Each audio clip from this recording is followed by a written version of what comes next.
Hi Jane, thanks for joining me again. Thank you. I know you were watching when I did the little poinsettia video a few minutes ago. Was that okay? Did you sort of get it? Did it explain it properly? It's a little bit off the cuff, so hopefully it got across just which way around to do things. Hi Sarah, I hope you're both well. It's a bit warm today, I've had to open the window. Hi Jan, hi Natalie, Natalia even. Sorry. I really should have gone to Specsavers, I think.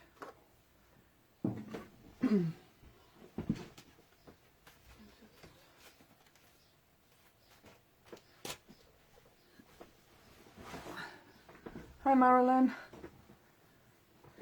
Goodo. Thanks Jane. Hopefully it helps those people that are just struggling a little bit. I know when you buy these new products, especially if you didn't see the original release show, sometimes it's a little bit difficult to work it out, but hopefully that will help, so fingers crossed. Okay, I'm going to get stuck in because I want to do a little bit of explanation on the Delightful Daisies as well while we're doing this. So this is the card that I'm basing today's live on, and this is using the fabulous new Collage Florals papers. I used the Vintage Garden on my card last week and I thought they were delightful, but having received now the Collage Florals, it's very difficult for me to choose a favourite.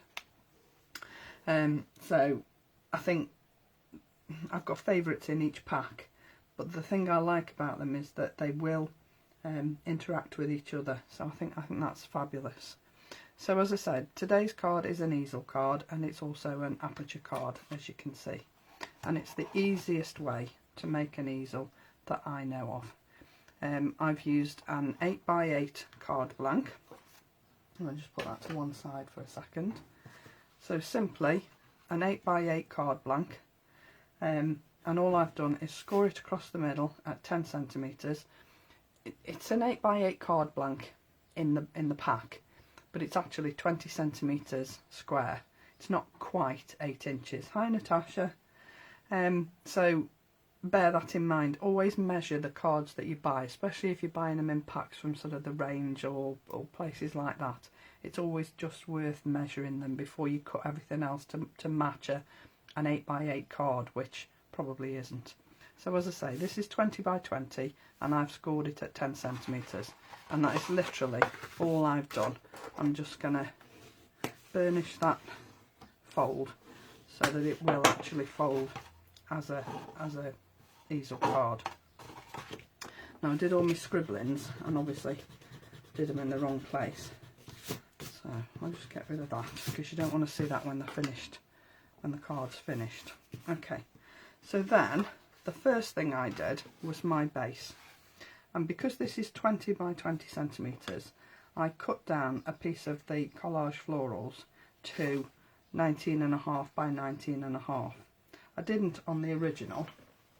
On the original you'll see that I actually did it edge to edge, and when I'd finished it I thought I wish I'd left a bit of white, because obviously I've got a bit of blue on the background here, so I thought perhaps maybe I should have had a little bit of a frame of white on here, which is why I've done it this way. Now you'll see on here, I don't know whether you can see it if I lift it up, there's a little pencil mark here at 10 centimetres. I'll show you what that's for in a second. Hi Lorraine. Hi Elizabeth again. Busy day today. So I'm just going to stick this down, and the other thing I like about these papers is the beautiful quality. They're a 200 GSM paper, but I've got to be honest, I think they feel more like a thin card than a paper. I just think the quality is superb, and they die cut beautifully. So if you're die cutting flowers or anything out of them, they're not going to let you down. They are just beautiful papers. So as I say, this is 19.5 by 19.5, just to give me that little lip of white all the way around the base. and I just think that shows off the papers better than going edge to edge, in my opinion. Hello Laura, thank you for joining us this afternoon. So that's my base.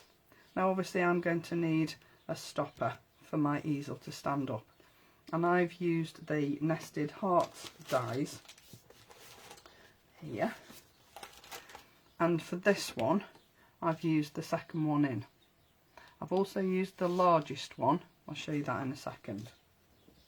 Just put that to one side, and obviously these were the Collage florals that I've used, only available at Create and Craft at the moment, for about another week. I think they're probably around about the 7th or 8th of July they'll be available in Lisa's on Lisa's website.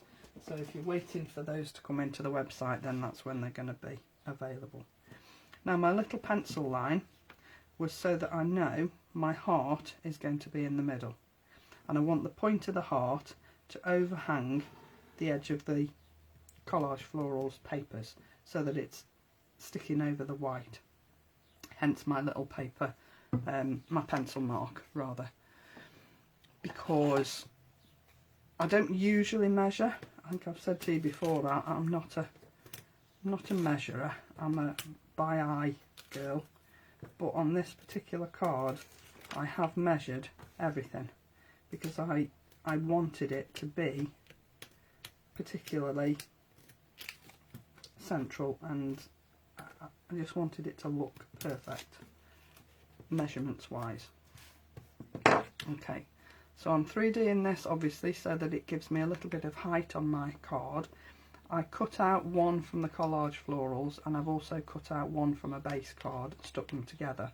That gives it stability, and just gives it that little bit of something to sort of sit right, and gives you that support when you're using it as a stopper on an easel.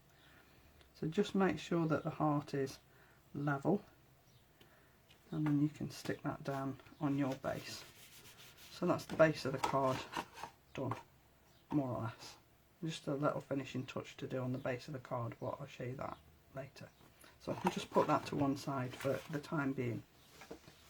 Now I'm going to move on to the back of the card.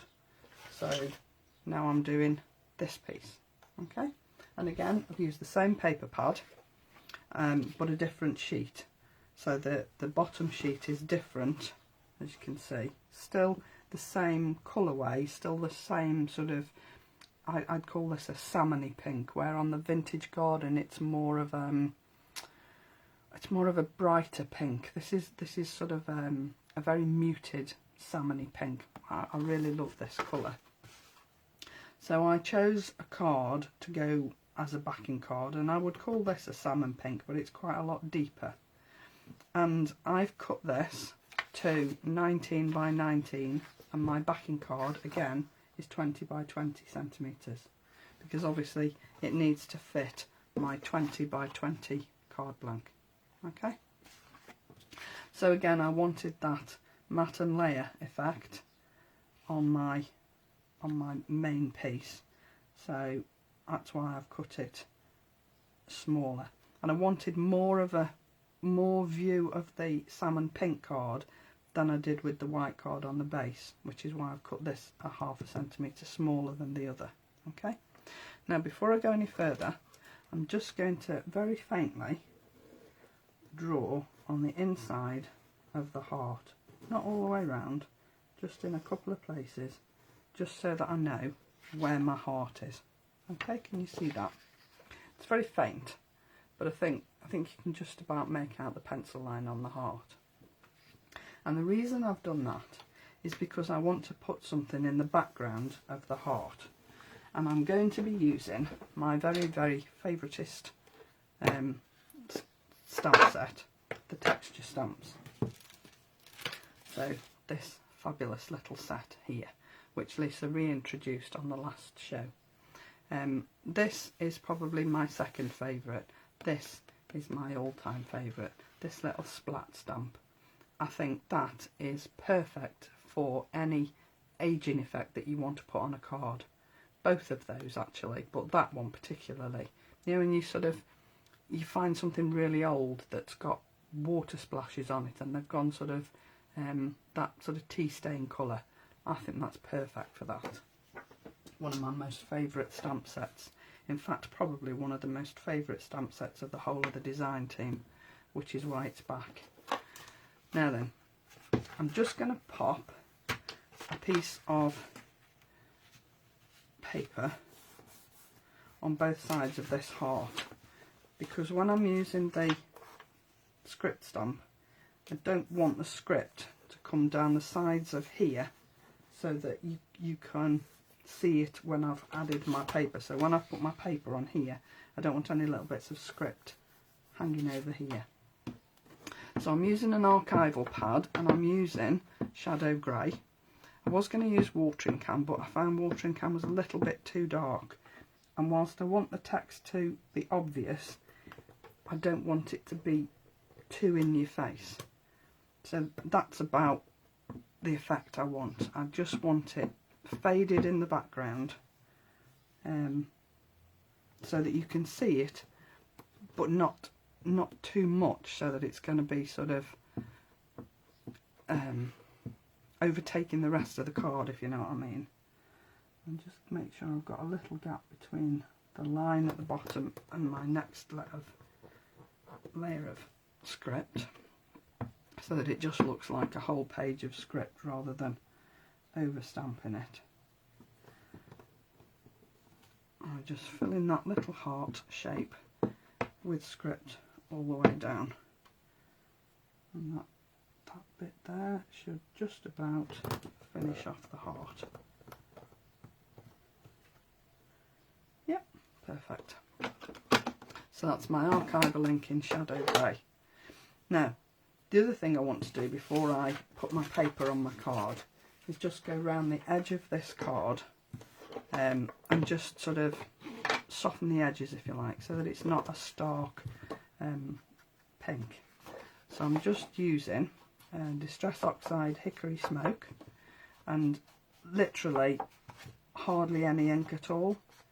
I just want it over the edge of the card, just to give a little bit of interest behind the papers.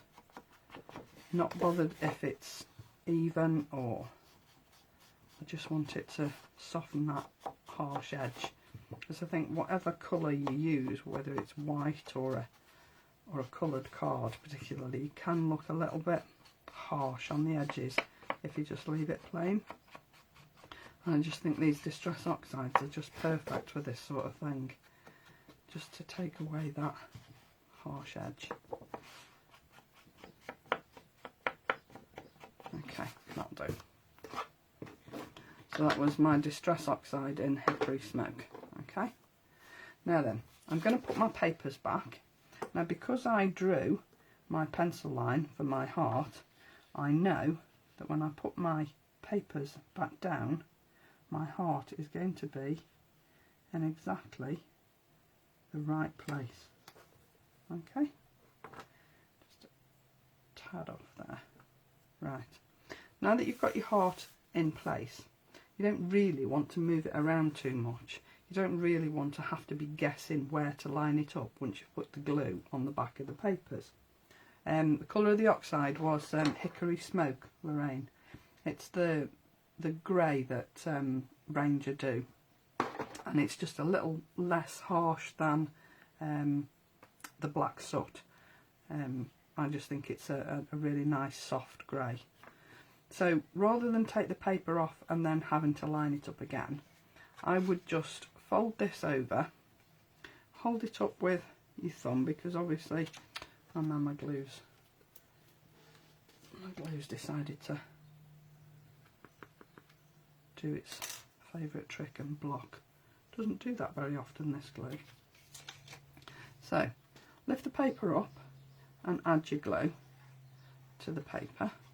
Don't forget to go round the shape of the heart, because the last thing you want is that heart shape lifting away from the card. So then you can just put that down, secure it into place, and then you can do the other side. Now obviously this is going to lift a little bit, but this glue is so good that it will re-stick once you've put this down. Now, I said to you I measured everything on this. When I die cut the heart in this piece of paper, I made sure that the widest points of the heart in each direction were 3.5 centimetres away from the edge. Okay, so if I, what do I do with the dies? This line here, at this point and this point, here and here, if you make sure that they are 3.5 centimetres away from the edge, your heart will be in the middle. Okay, so that was how I measured it. Obviously those measurements are going to be different if you're using a different size piece of paper, but obviously I'm talking about 19 by 19. I think I've moved that slightly, but blind man on a galloping horse won't see it when he's in a rush. Okay, so this is then going to go. I'm not going to do it yet because I want to do everything before I glue this down. Or do I? No, I think I'll glue it down now. So, because I only want glue on half of my card, I'm just going to put a small pencil line across the back of the card. That way I know that my glue is only going to be on this part of the card. And again, I did my scribblings in the wrong place, so if I don't take those off, you'll see them on the finished card. So here we go. I just put the glue underneath that line, go all the way around. It's fabulous, this glue, this pin flare bookbinding glue. It's got a fabulous adherence and it lasts. And the only problem with using tape is that tape can tend to dry out, and then occasionally it will lift your pieces that you've taped to a card away from the base of the card. So that's why I always go for a wet glue, and that's why I always use this one. So I'll just line that up and then flip it over so that I can just give a little bit of pressure to stick it down. Okay, so that's the back of my card sitting ready to be decorated. Oh, did I have a little flicker then? How very strange. Wow. Okay, so onto the flowers. Now for the flowers I have used the Delightful Daisies. Now I know there are some people out there that are struggling putting these together as a flower and worrying that they don't look like a flower. The first thing I'm going to say to you is try not to be too precious about what they look like when they're flat. They're not designed to be a perfectly round, pretty little flower. They're designed to be quirky. It's a really fun, quirky shape, and they're never going to look even. But then real flowers don't look even either, do they? So don't be precious about making it look perfect, because that's never going to happen. Okay, so those are the dies. Now quickly, I'm not going to glue these together, I'm just going to show you quickly how I would put them together. Now I would always use a minimum of 3. Okay, so you're going to have to cut your flowers several times to get enough basic shapes to make your flowers with. Okay, so I would always go for 3. You can go for 4 if you want, but I don't really think you need it. And all I would say is just play with them until you're happy-ish with whatever shape you get. Okay, and when you put the centre into these flowers, it will change it completely. Now when you were looking at that without the centre, it didn't look like a flower, did it? You know, it just looked like 3 pieces put together and you think, oh, that looks rubbish. But once you put the centre in, it changes it completely. And once you've shaped those flowers, like these are some that I put together yesterday, and these are glued, okay? And when they're flat like this, personally, I think they look what they are, put together flowers with a, you know, that are made from a die cut piece of metal. But if you then go on and shape those flowers, shape the petals so that the petals stand up like I'm doing here, and it doesn't take long, it is quite simply just burnishing those leaves with your ball tool, flick it over, press the centre, and then just lift the edges. Now personally, I think the flower, once it's been burnished and the petals lifted, look completely different to a flat flower. And all I would say is just play, sit and mess around with them. If you want to use 4, then try using 4. You could do, there is no reason why you can't use 4. If you wanted it to be sort of, make it into more of a square flower, I'm not even sure whether these are the same petals to be honest, but it won't make any difference. Once you put that centre on, and there are plenty to choose from, it will change the whole outlook of the flower. It's one of those things that I would say, never judge it until you've completely finished it. And if you're uncertain as to what you're doing or how to do it, use some cheap copy paper first and practice with that. Put them all together, then stand back and then look at them and then decide whether you're happy with them. Then you can go on and use your more expensive papers rather than just go in like a bullet gate and use your expensive papers first and risk wasting them, because I mean you wouldn't want to do that, would you? So don't be afraid of them. Don't be precious about them looking perfect. They're not going to. And enjoy it. It's just about enjoying what you're making. All I would say is we can be our own worst critics, and nobody else is going to know that it's quote wrong unquote, because nothing's ever wrong. You might think it looks wrong, but the recipient won't think it looks wrong, because when that recipient opens their envelope and they take out something that looks like that, they're not going to sit there and go, oh, those flowers, they don't look very real, do they? Because that's not what it's about. It's about the love and the care and the attention that you've put into making that card for that person. And they're just going to love it. So go away, practice, use copy paper, use more expensive card if you want to, but just go with the flow. And then when you've gone with the flow and you've made all your flowers, put them on a card and put them in the group, because I'd really like to see them. Right, okay, so moving on, I'm now going to put together the last little bits of my card. And as you can see, I've used those delightful daisies and I've put them together, and there are 3 flowers here, and you can't see because I've covered them over, but if I show you the ones I did yesterday, you'll see that there is sort of like a triangle at the back. So if you put them together and make that little triangle, you're not going to go far wrong with the shaping of your flowers, which is exactly what I've done here. I can't show you on these because I've already put my 3D foam on, so you won't see them. So then decide where you want the flowers to be. And I've also used the large foliage, my favourite 2 leaf shapes. I adore these, and I think I use them probably more than any other leaf. I love the fern leaves, and I think this little branch here is perfect on Christmas cards, because it's just that sort of mistletoe-y type effect. But these 2, my definite favourites, and I use them over and over again.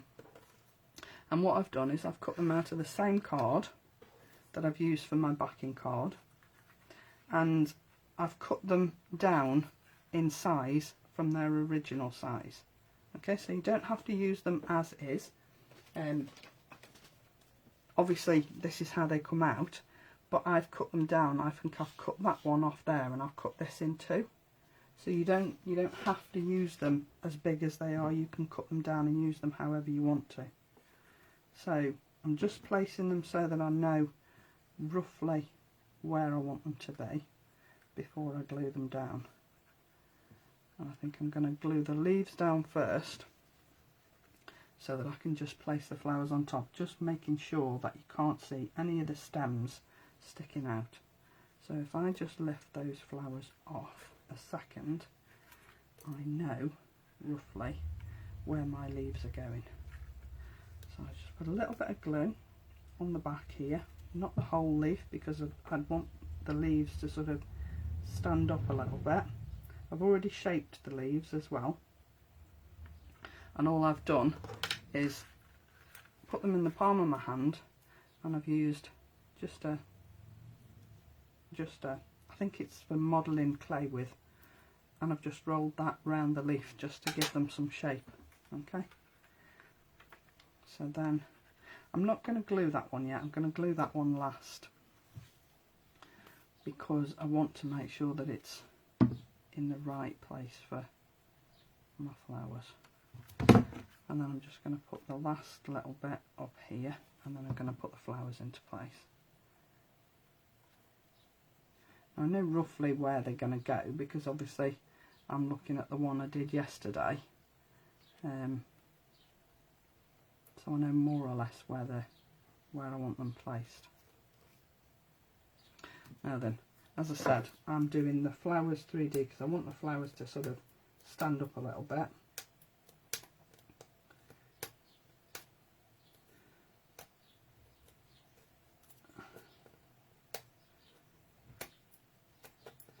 Do you know, some of these 3D foam pads, the papers come off beautifully. Even if I stab them, Elizabeth, the backing paper comes off really well, and on others it just won't budge. So it's not always me. So I'll put that one there. That's probably move it up a little bit. So that's better. Put that one there. Then I'm going to put this one down next, because I want this one to go about there. Yeah.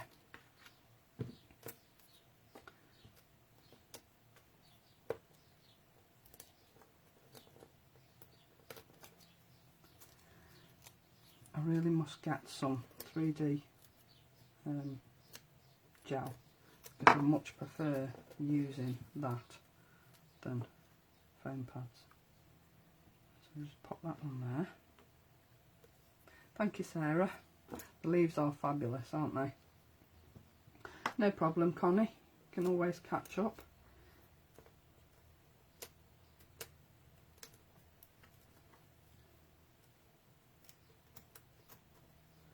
I think, to be honest, I think Facebook isn't really playing very nicely just lately.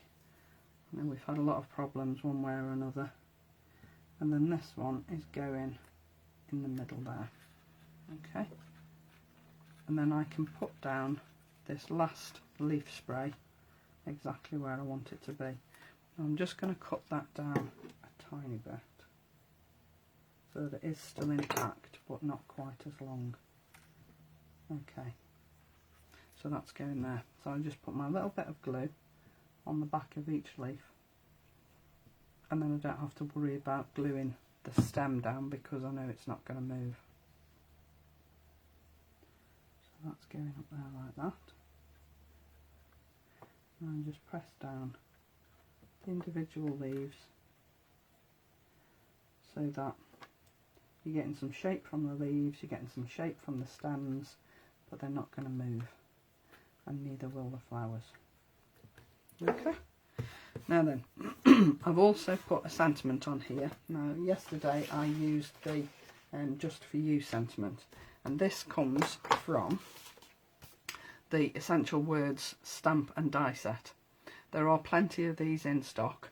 They're $17.99 at the moment, which is a sale price, because they're usually $29.99. So if you want to get them, I would strongly suggest that they are a really good staple to have in your craft stash. I mean, they don't come on a magnetic sheet. Obviously, I've put mine on there. But these are the dies that you get. and they will cut out those words. Okay, so you stamp your words, then put your die on the top and cut them out. And then if you want to cut the same die out in a contrasting card, you can do it sort of like a matte and a layer, so that you've got a shadow at the back, which is what I've done with these. So you can see that yesterday I used the blue card that I've used around the edge, and I've used the purple card that I've done the leaves with as a sort of shadow effect on those words. And that Just For You comes in one long strip, but they're designed in such a way that they have the perfect sort of cutting place. If you want to cut them down and just have them like I've got them there, because I didn't want it overhanging the heart, I wanted it within the heart. So you'll find a perfect cutting place for them. And I've done the same with today's, and I just wanted to use With Love today. And again, I've done exactly the same thing. I've stamped it on cream card, and I've used the salmon pink card as my matte and layer. What I probably should have done was the other way around, but I wanted the With Love to stand out. I've just realised I haven't put any little 3D foam pads on the back here, which was what I was going to do. So just bear with me while I add those, and then we're more or less finished. Now don't forget, Lisa's live tonight at 7. Trust me, you will love it. You will absolutely love it. The design team have had so much fun making the samples for this next lot of shows. I can't tell you. It's just been so much fun, and you will understand that when you see tonight's live. You will understand exactly what I mean, because they are just adorable, useful for so many occasions. You know, you will instantly think, oh, I could use that for that, but thinking outside the box and looking at the samples that have been made, you will use them for so many other things, trust me. So I just put my love down there, and then just take off the last little bit of backing on these. She said, hopefully. Thing is, the backing paper decides it's not coming off, but the pads are that sticky that as soon as you pick them up, stick to your fingers. So I'm going to put the width just slightly above it, like that. I want it to be straight. Okay. And of course, I'm going to have to finish it off, aren't I? And what do I always finish it off with? Gems, of course. I'm using the brand new ones that Lisa brought to you on the last show. The Crushed Ice, Silver and Gold, Midnight Sky and In the Garden. These are fabulous. They have that beautiful, beautiful shine on them that just finish off a card perfectly, in my opinion. I'm just putting 3 down here. And again, when I did this, when I made my sample yesterday for today's live, I put gems around all 4 corners, like that. And then I thought, after I'd done it, why don't I just echo the gems that are on the stopper on the base of the card? So that's what I'm going to do. I'm not putting them around the edge this time. I'm going to put them round the edge of the card, around the edge of the heart rather, so that it echoes the gems that I've used on the stopper. And I chose the gold because I thought the gold would pick out the yellow tones within this paper. Okay, so that now sits like that. I think, yes, I like that. I like that. Now the other thing I did yesterday, on yesterday's, was I also used the little epoxy domes in the centre of the flowers. And I don't know, I think they work. I think they look really nice. So I'm gonna do the same again. I'm gonna use these on the centres of these flowers. And I just love the shades in here. Obviously they match. They're not going to be the same size, obviously. But they just match these perfectly, which is obviously what they're designed to do. I want another pinky one. I want them all to be similar, I think.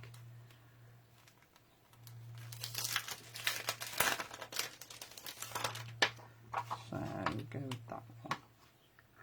Add that there. Like that. Okay. Yeah, I think that's okay. So there you go. That's yesterday's card that I made for my banner, and today's card that is slightly different, but only very slightly. But I think you'll see that whatever papers you use, this idea can work with anything, and those flowers will do exactly what you want them to do. Where would you write your note? I'd probably on the back, Jane, if I'm honest. So when you turn it over, I probably would write it here or here. I mean, if you wanted to, I suppose you could put a panel on the base here and put your sentiment there. It's sort of whatever you choose to do. Personally, I think it will be better on the back, because then it doesn't interfere with any of the beautiful work that you've done putting the card together. So you know, you decide. That's a personal choice. My choice would be to put it on the back, so that it's out of view, but you can still read it. So totally up to you, really. So I think I'll leave it there. Don't forget Lisa's live at 7 o'clock tonight. You won't want to miss it. And then the shows are the early bird on the 6th at 6 p.m. and then a pick of the day on the 7th, 7:30 and 8:15, and then 3 o'clock and 8:15, providing Lisa's got stocks left to do those shows with. Okay, so we will be announcing the winner of the June challenge soon. It's in hand, so don't worry about that. Some beautiful entries, and don't forget Lisa's got that extra little bit of incentive. If you've got the box kit and you've used items out of the box kit to make some cards, put those in the post that she put into the group. Don't forget to put in the vital information, your name, and the fact that you give Lisa permission to use your photographs. And you never know, you might get featured in the next box kit magazine. So there you go, something else to work on. So I'll leave it there. Thank you very much for joining me. I hope you enjoyed that. And don't forget, there's also another little video in the group that I've put on this morning for the poinsettia embossing folder and how to use the die. So that's there for you too. I'll get these onto YouTube as soon as I can. Have a fabulous weekend. No Claire next week, but Heidi will be back with you on Wednesday, and then I'll be back with you again on Friday. So hopefully see you all tonight at 7 to join Lisa for the show preview.